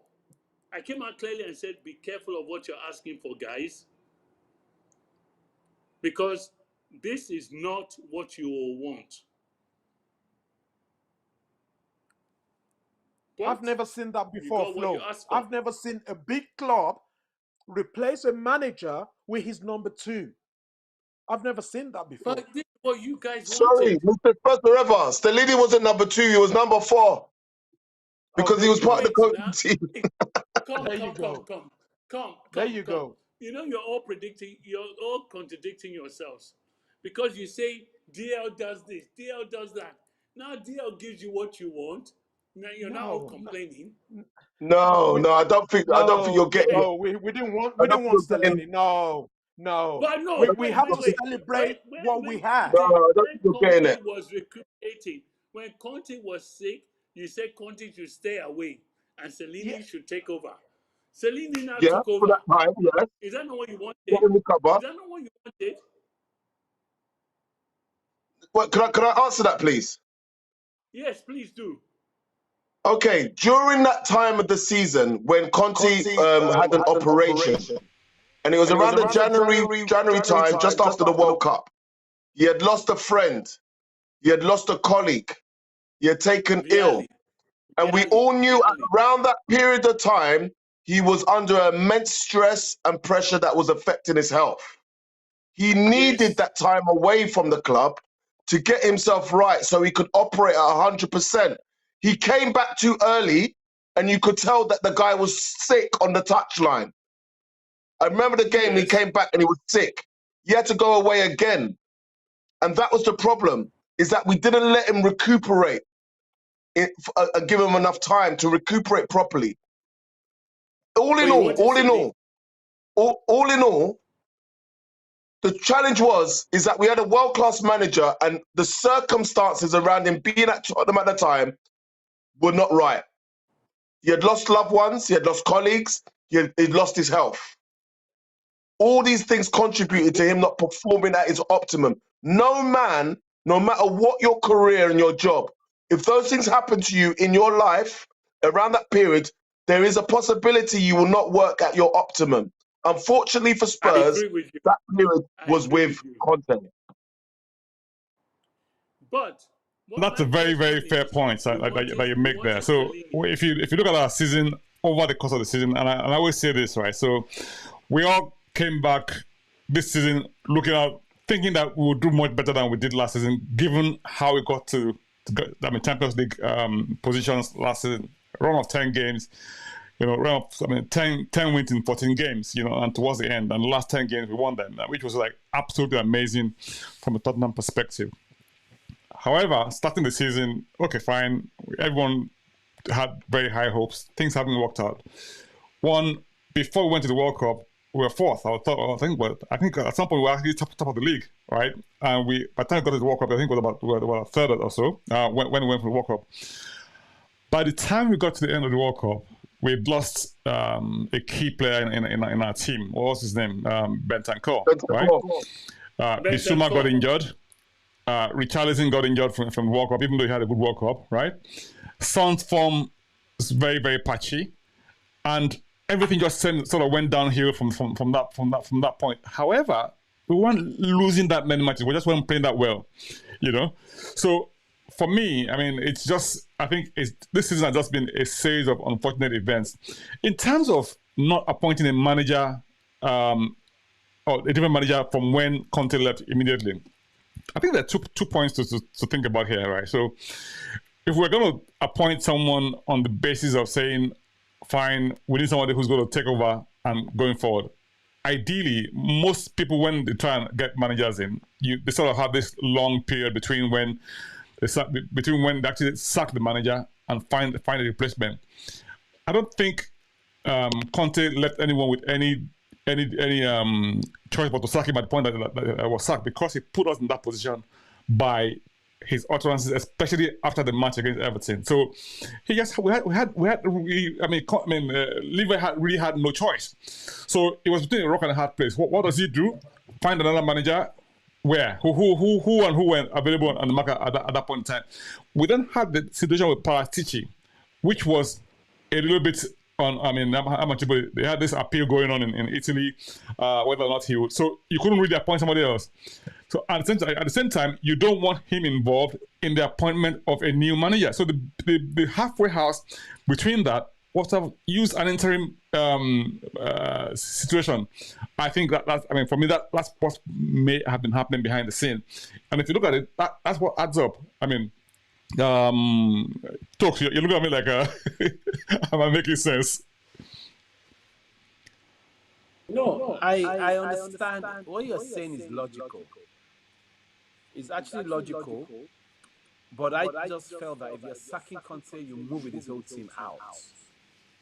If there's nobody out there, then you should have asked him to please stay. You don't have to be, your ego shouldn't take over all the time. If you know there's nobody out there that can take over the job, then just manage him and manage each other and support him. There's man management in business as well. You have now, to manage your I love why you say that now. Imagine that happening at the time it happened. Everybody was already calling for his head already, saying, hey, look, how can you say that sort of thing? He makes... Fine. Then if you're going to kick him out and sack him, then you must have planned for something else. You must have planned for something else. You could have asked Conte to apologize publicly for his utterance and just leave him till the end of the season. And you think you would have been better to do that, Conte? Hello. You could have apologized. Look, I'm going to say this. The problem with Conte and with Levy is his ego. It's his ego that did not allow... I'll come back to you next. Is that okay? All right, carry on, please. It's his ego that did not allow what's his name? Mourinho play that cup final. It's his ego that didn't make him say, you know what? There's nobody else out there. Conte, we need you to close this out. Whatever problems we have, let's just deal with it at the end of the season. But because he's so egoistic in everything he does, he can't manage people. He's either, if there's a slight problem, they have to go. Pochettino, what was Pochettino asking for? Give me players. That wasn't good enough. He was asking too much. He kicked him out. He needs to have a gray area that, listen, okay, we're not going to work going forward. This is a plan B. It's not sack all the time. And that's the problem. I'm going to another team now. That's the problem Leicester did. If Leicester, I can tell you, if they kept Rodgers, they'll have stayed up. Thanks for that. I mean, just acknowledge this comment from True Born African. It says, "Nice discussion, guys. One love." Thank you so much for that. If you're watching us from wherever you're watching us, leave your comment in the comment section. We'll put it up, and then if you want to join us, we can bring you on to say a few words if you want. Right. So, Yinka, you had your hand up. All right, let's take it back to the year 2001. It was the weekend before the semi-final. We discussed at the top of this discussion. Tottenham were a cup team before the ENIC came in. It was 2001. The year ended in a 1. We were in the semi-finals of the FA Cup. We had George Graham as our manager at the time. ENIC come in 2 weeks before. They sacked George Graham a week before the semi-final against Arsenal. We lose that semi-final. That was the start of the way and the attitude of how Daniel Levy has sought the way he deals with managers. He done the same with Mourinho at the Carling Cup. He's done the same with Martin Yol at halftime, sacking him at halftime to get One Day Ramos in the next day. He's done so many kind of irrational, it seems at the time, irrational sackings and appointments. He done the same this season, I believe. I don't believe that, you know, if he had kept Conte, we wouldn't be 8th. That's a fact. I'm sure every man can agree. Regardless of whether ego or no ego, whether he should have said or not have said, if Conte had this whole season with all his jib-jab and all his nonsense that he was doing, we wouldn't have ended up 8th at the end of this season. We look back 18 months ago. He appointed a director of football because we were fed up with the fact. We've had director, remember we had Frank Arntzen? We had Frank Arntzen before as a director of football. He's come back to that model. He went to go and employ Paratici, knowing that he knows the European market well, he knows the Italian market well, and he can get Conte.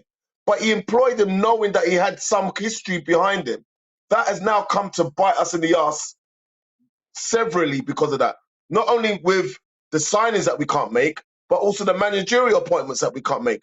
Also in the deals that we've done as well. So, as my right honourable brother said at the top, if Levy could sack himself, Levy would have fired himself long time because he's made some really bad errors at the top that have trickled down and that's left us in the position that we're at the moment.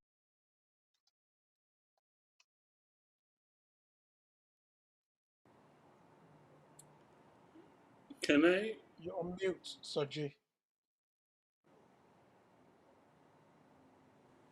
Soji, you're mute. You're mute. I think you're mute. Soji, you're mute. You're on mute, Soji. We can't hear you.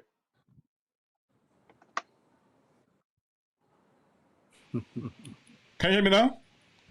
Yes, Yes, we can hear you now. All right, sorry about that. I was saying that what next, Tottenham? Do we appoint a project manager, as in the Pochettino type manager, when at the time we appointed him, a lot of people really didn't know him apart from the fact that, okay, he managed Southampton, I did quite well with them. And one of two candidates fit that role mold now. People like De Zerbi, for instance, who's doing wonderful stuff at Brighton. The question is, will De Zerbi come here? That's the first point. Secondly, you have this chatter going on, if you like, in the press, whereby people are saying that, oh, nobody wants to come to Tottenham because of Daniel Levy. I don't believe that for a moment, right? Because I know that every manager would, I mean, a lot of managers want a challenge, and if they had the opportunity to manage a top club, they would, especially those who have done well in other clubs. That's the first point. Secondly, do we go for an established name, i.e., somebody who's won stuff and who's available? Brendan Rodgers. Brendan Rodgers sounds like, okay, he's won the league albeit in Scotland, and he's won the FA Cup with Leicester. And at the same time, he's also going to come up second, a couple of seasons in the Premier League with Liverpool. So in terms of experience, and he's got Liverpool experience, he's got Premier League experience as well, right?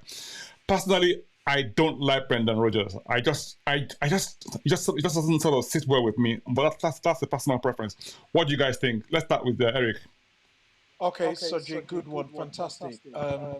Listen, Soji, I think your second point about who you want or who you think we should get is not as important as the fact that I disagree with you that you said you disagree that people are saying uh, managers don't want to come to Tottenham. That's pretty obvious now. It's a poison chalice right now. Ramon Vega played for us. I think he won the trophy with us under Graham, if I'm right. Okay? Now, you've read his piece. I'm sure you've read his piece. And 2 weeks before he posted that, I did post something on the forum. I said, it's a fraternity. Ex-players, ex-coaches, they all talk. They all meet up playing all these different charity games. They all talk. Whether we like it or not, whether we love Levy or we loathe him, it doesn't matter. One thing is clear, Soji, and we need to educate ourselves objectively here. Everyone who might or might not want to come to Tottenham have to think first of all, what sort of working standard am I going to go and work with there? What's the modus operandi of what I'm going to be working with at Tottenham? That is the kind of Tottenham we have at the moment.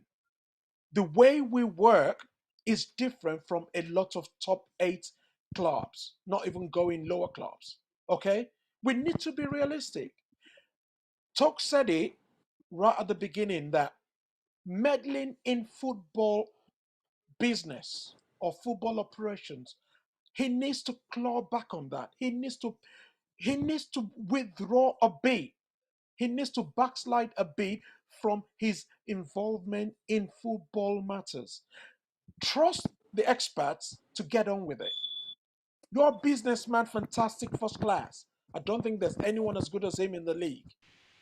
When it comes to football administration, Soji, that's where we have a problem.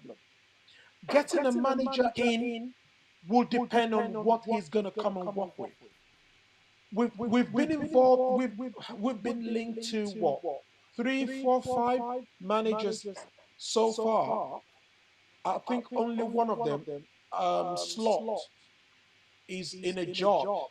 I think the other ones are not in any job, but they have all distanced themselves.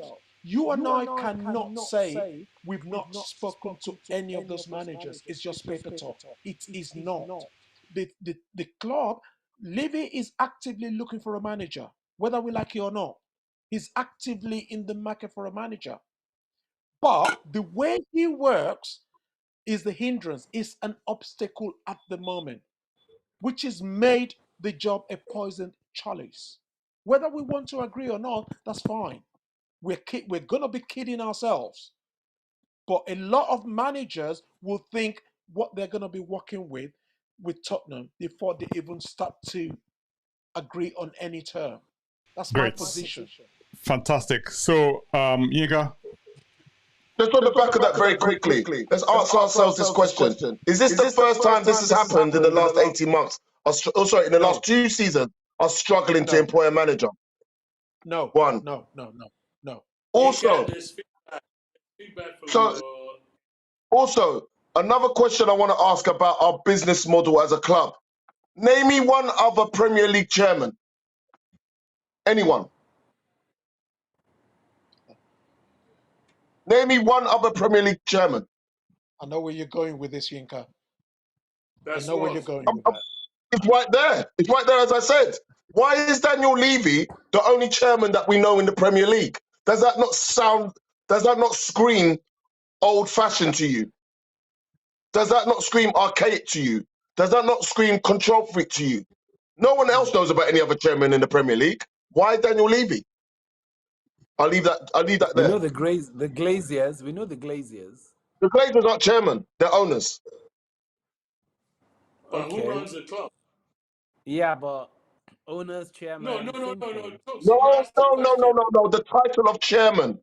Who are the chair? The owners are different. The owner is different from a chairman. The chairman chair the board. Usually, the owner is usually the chairman. It's just that we have a recluse as an owner. Not in all No, cases, Stokes. Not in no, all Joe cases. Lewis is the owner of Tottenham. Joe Lewis is the owner of Tottenham. Sorry, guys. Let's just sort of clear this up very quickly. So, what's your point, Yinka? So my point is simply that there's a common denominator here. You can let Tokes finish now. You asked the question, let Tokes finish. Yeah, no, that's what I'm saying. Yeah, sure. No, I have. Do you want to go? He asked, "Do we know any other?" But you've answered me though. Any other chairman? And I know loads. I mean, I know. Of course, I know loads. I mean, no, it was Yinka had the floor. I interrupted him. Tokes, have you finished?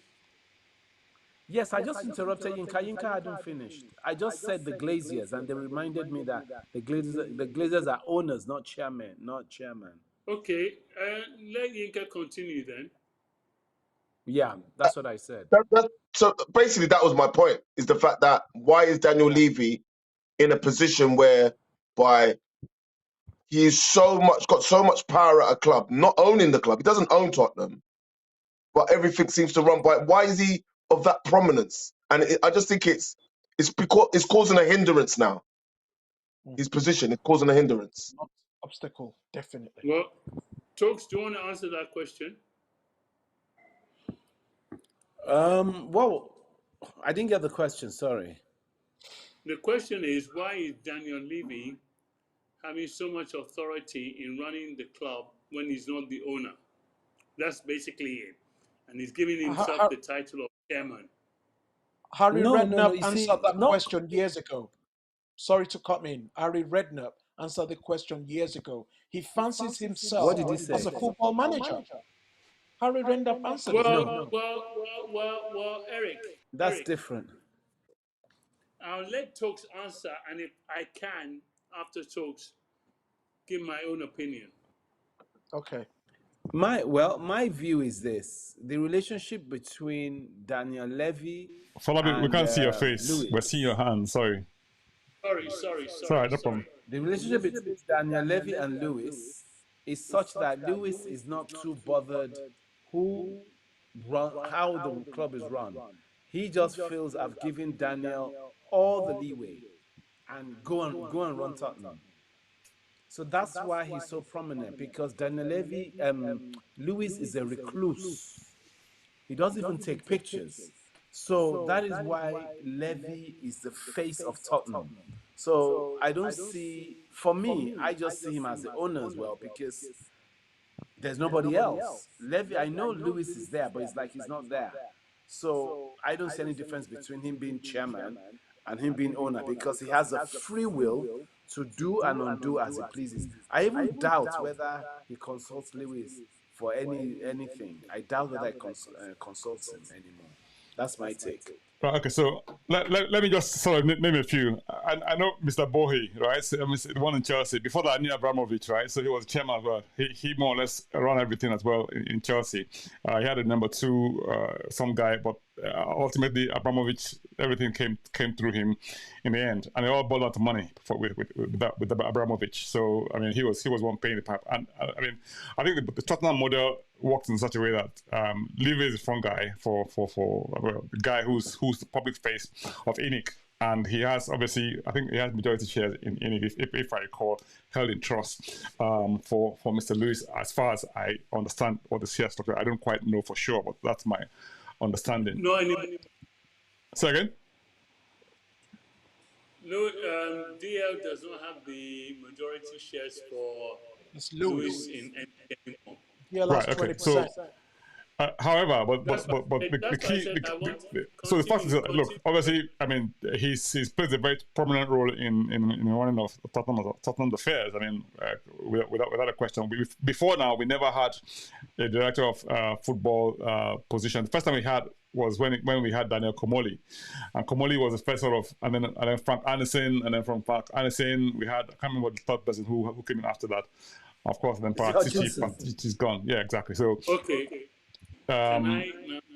So, but that's a throwback to where we're. So, but the question is, where do we go from here? Do we want a project manager, or do we want someone like who's established? I know there's this Daniel Levy in quotes situation. I know it's difficult to take that out of the equation, if you like, because you've got to come down there at some point, because you've got to appoint, in my view, first a director of football, and then from a director of football, you get you get a chairman, also you get a coach. So what I'm saying is that who should we go for? Should we go for an established manager like the Brendan Rodgers of this world, or the up and coming? Please, if you don't mind, I'd like to reverse and go back. Daniel Levy is the chairman of Tottenham Hotspur. The Glazers own Man United. Daniel Levy has shares in NA. Lewis cannot come to England on a regular basis because of tax reasons. So, when you're saying you don't have a chairman of any other club, only of Tottenham Hotspur, Daniel Levy is also a considerable, strong shareholder of NA. So, do not get that wrong. Okay? He has a massive say as an owner of Tottenham Hotspur, not just as a quote-unquote chairman. As an owner, he is the one that brought Spurs into the limelight and made Spurs into a PLC. Do not forget, Tottenham Hotspur is a PLC. You say the Glazers own Man United. The Glazers also make all the decisions of Man United. In case you don't know, there's no signing of Man United that does not go through without the Glazers' approval. Even in Liverpool, it is the same thing, because that is the way they are used to running the NNF football clubs in America or their NBA clubs in America. So let's just stop this thing of constantly saying that Tottenham Hotspur is. They're not. They run in the same way, but just different titles. They run in the same way. And Soji, I'm sorry to have cut you off, but that's what I wanted to say. So I hear you, Mika. What would you go for? A project manager or an established manager? Who would you go for? Yeah, project manager, definitely. So I mean, of the project managers that are out there now, in quotes, who would we go for? Who should we go for? De Zerbi, I'd even say Potter as a project manager. Potter? Really? There's no risk. There's no risk no more. Okay. Yeah? I can't hear. I want no risk. The thing is, there's no point going for name brand manager at the moment. I think you need to go for a low risk. To be honest, can I be very honest and brutally honest with you? I don't actually know where Tottenham are going. I've got not a clue. I couldn't even tell you whether it's going to be high profile, project manager. It's just clueless at the moment. I've got no understanding grounding whether we're going to have a director of football, whether you're going to get a manager that wants more control, whether it's a project manager, whether it's an established cup winner, whether they're in a job, out of job. Who knows? I'm being honest.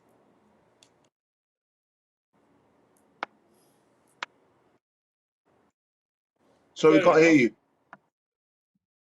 Yes. I said fair enough.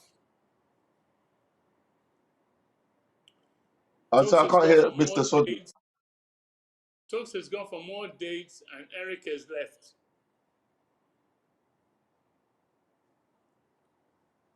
Okay. Tokes, you're back. Tokes, you're back. we were saying that do we want a project manager or do you want someone who's established? And Ika goes, he wants a project manager, someone with the likes of Deserbi. What would you go for? We've done established twice in a row, so we need to go back to the Pochettino kind of manager that develops young players and plays from front foot attractive football.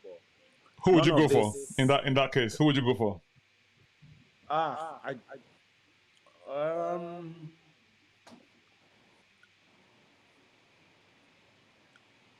don't know, because I know the Deserbi guy is not available.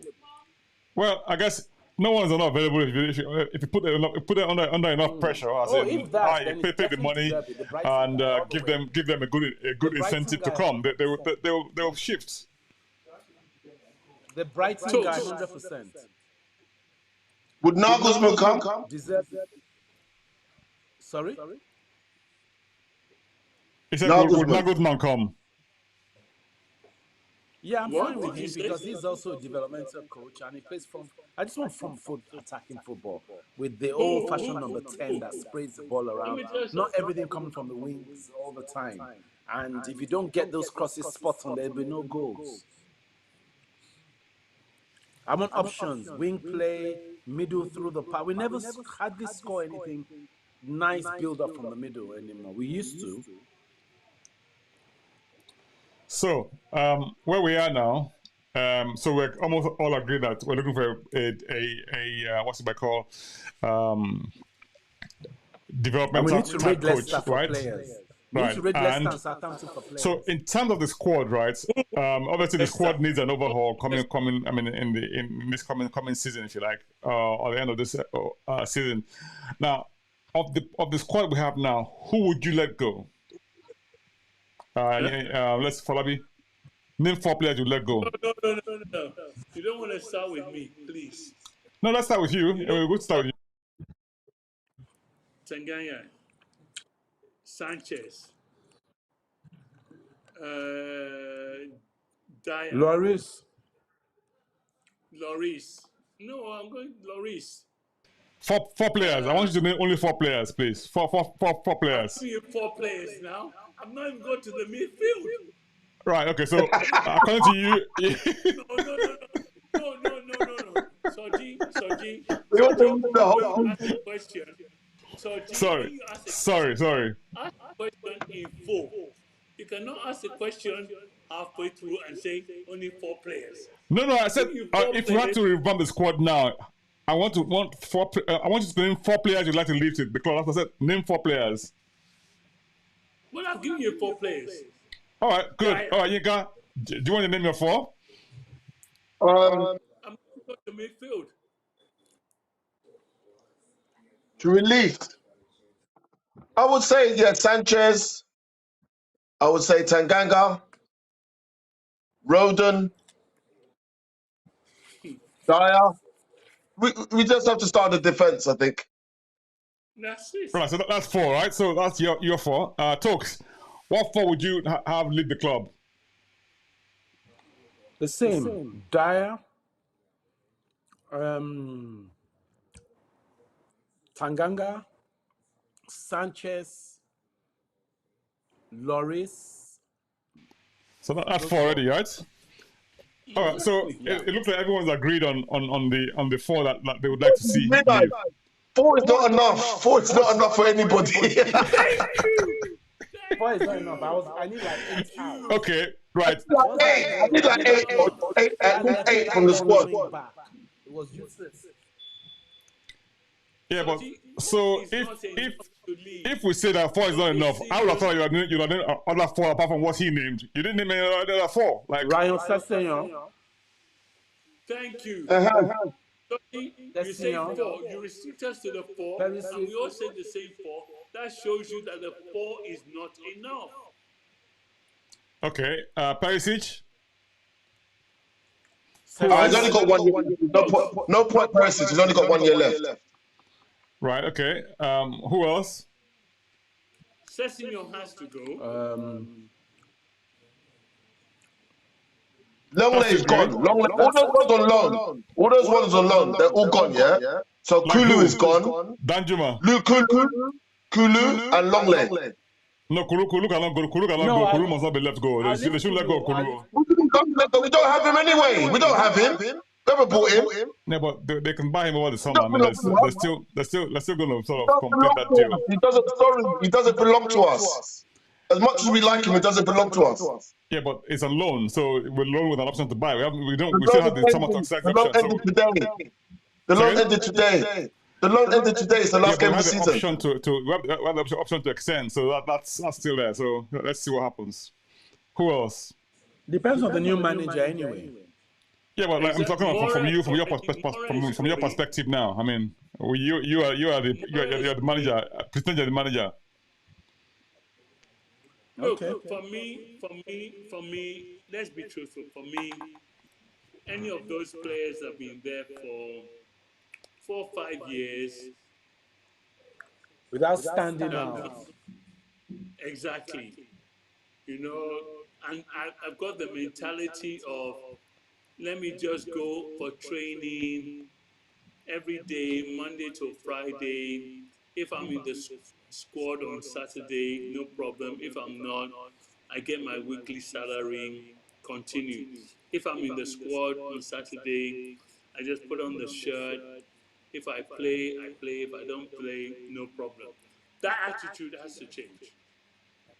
And that's the attitude I get from those players. Dodgy, I think you're very unfair. How am I unfair? How so? Sorry, Mr. Falafi. No, sorry. We still got 4 players out on loan that shouldn't be back at this club. And you're telling us 4. The ones that, wait, I'm talking of what we've got here on ground. We're talking of this season. We're talking of this season, what we've got on ground. That is what I'm talking about.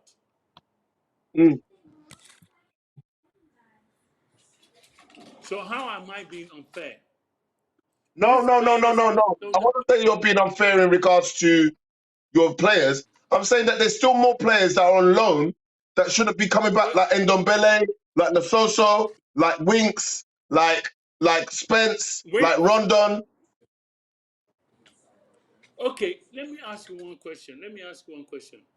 Of this season, of what I've just said, of 4 or 5 years, players with those kind of attitudes and everything, name me 4 or 5 players that I have been wrong with. Apart from Kane, apart from Son, name me.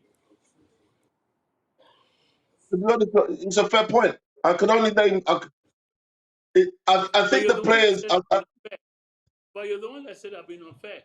No. I wasn't saying that. I was saying that Uncle Soji was being unfair in regards to this because it shouldn't be what 4 players you think should go. It's what 4 players you think should stay. The rest of them can leave. Well, on that one, we're in agreement. On that, we are in agreement. It's who should stay, not who should go. Guys, we've got to round this up now. I mean, I know we've been here and we can discuss this from now till the cars come home. But ultimately, we try. We don't try today. I think we've overall, if you have to award marks for the season, I mean, let's just round this up very quickly, if you don't mind, guys. I agree. Tokes, if you have to award marks for the season up to now, 1, and then on a scale of 1 to 10, 1 being very poor, 10 being very good, right? And hopes for season to come, 1 being very good and 10 for 10. I mean, so 1 being very poor or very hopeful. Sorry, not hopeful at all. To 10 being very hopeful. What would you say? So first, scale of 1 to 10, season so far. What would you rate the club? 2. Okay. Hopes for season to come. What would you rate the club? Haram football. Up to 4. I can't rate the season to come. No, I can't rate the season to come. I'm sorry, because I need to know the manager first. No, we're looking at hopes. Whatever the hopes is based on, it can be based on your personal feeling. You can be based on what you expect. Okay, 3, because I hope it can't be any. I'll give them 3. Right. Okay. Fair enough. Uncle Falabi. My season, I've been extremely disheartened. I've been extremely disappointed from the high points I expected with the signings at the beginning of the season, with the manager, with one of the great manager of European League footballs that we had after the end of last season that we ended up with. I've been so heartbroken. You know, I try my hardest to continue to believe in each game, but I've learned one thing. It's the mentality of those players that just don't have that passion, have that belief, have that desire, and have that winning mentality that, and it's the mentality, it's up here, the mentality that, yes, we can do it. And yes, we can do it not as individuals, but we can do it together. Yes, we can do it together. You know, there's a saying in team, there's no I in team, but there's a ME in team. And that's where we've got to. My hope for next season, as Stokes has said, and Soji, you're not going to push me here. I am not going to put my hopes. My hopes are high. My hopes may be 10. My hopes are 10. Reality, what are my hopes? It will be when I hear the appointment of director of football, I hear the manager, I hear the players that are going, I hear the players that are staying, I hear not just hear, but the passion in the voice of some of those players that we may get. It's not about crying like Richardson, oh, I don't get to play, I don't get to play. When you get to play, what do? You know, it's the passion. For me, it's all about the passion of that blue and white. And when you're playing with that cockroach, that passion, kissing that bag, blood, sweat, and tears. That's it for me. That's all. Right. Thanks very much for that. Yinka, final thoughts from you. Final thoughts. This season, a 4. It could have been a 7 or an 8, but it slowly just went down and we got over the line. The season's ended. Thank you very much. Wonderful that Lucas gave us a nice ending to the season. I thought that was quite poetic. What happened at the end of the season with Lucas. As for next season, I have to agree with my brothers, Uncle Falabi and Uncle Tox, in regards to that we can't make any decisive choice because we don't know where we're going. We don't have a director of football. We don't have an idea of who the manager is. So, you know, I'd love to say a 10. I'd love to say that we're going to get Pep Guardiola or Ancelotti in as our manager, and, you know, we're going to have this new billionaire owner that's going to take over for Fanini. But that's not happening at the moment. So it's very difficult to just have a hope in the wind of a number. I want to leave on a note in regards to the Nigerian football team. Their youth team had a young player play for them, and he done really well. And Liverpool saw the potential in him, and he went to Liverpool. And he didn't quite cut it in the academy at Liverpool. And he had to go to the backwaters of European football in Olympiacos and in Greece and Holland. and then he got a chance to come back to the Premier League and play for Nottingham Forest. And he got a chance to deliver this season. And he scored goal after goal to keep Nottingham Forest above. And in his time and in his element and in his opportunity to play against the Arsenal, our knee scored. And I thank him forever and ever and ever that my family name, the name that I bore, that my daddy gave me, is the name that took Arsenal down. Thank you, Taiwo Awoni, legend forever. Arsenal players, you can never say anything to me again. The Awonis took you down. I thank you, and I'm out. That was such a brilliant one. I knew that was coming. I knew that was coming. That is brilliant. That is absolutely brilliant. For those who don't know, Yinka's last name is Awoni, right? So, yes. And obviously, Tawa Awoni is doing wonders in Nottingham Forest. Kudos to him. Guys, I can't thank you enough. Tottenham this season have been really disappointing on many levels. I mean, given all the high hopes we had for them. Looking forward with optimism to next season, of course, and we hope that all of these things will be a thing of the past. Like I always say, wins always matter. When you win games, nobody cares what you're playing, as long as you're winning, you know. Get back to winning ways. A lot of this will be history, and hopefully we can do something next season. That's the hope. I think it's always good when we come from a very, very low expectation, you know. It means that we're not expecting too much for going on for next season. But yeah, guys, I really can't thank you guys enough. You've been absolutely fantastic. Guys, it's been great this season. Thank you. Thank you. Mr. Sonny, thank you for running it this season as well.